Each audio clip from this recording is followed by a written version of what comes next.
Excellency, it's a pleasure for me to My, meet you. sorry for being late.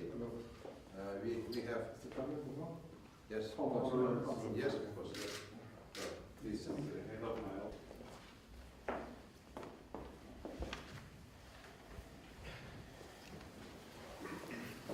Welcome once again. Sorry for being late. Well, after the election, the government is formally in.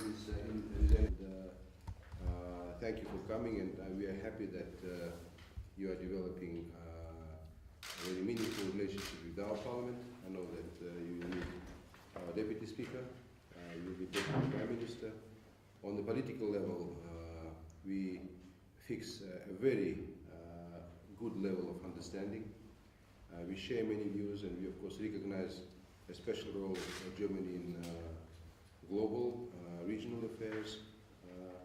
Germany has last meeting of the ambassadors recently with the French ambassadors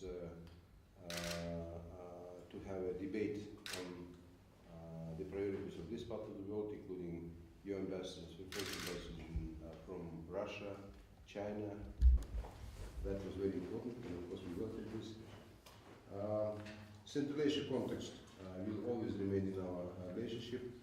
I gave a very frank overview of what we think about this part of the world. There are many challenges, and therefore we welcome Marshall Plan for Central Asia. We need resources, particularly smaller countries of Central Asia need resources and a lot of technical and political support. Germany can play this role, and another angle, Russia and the West handoff is yet another angle.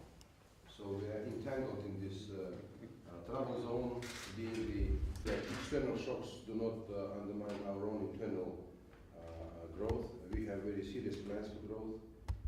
We have a long-term vision, and that's to cushion the shocks of the current very unstable situation economically and politically.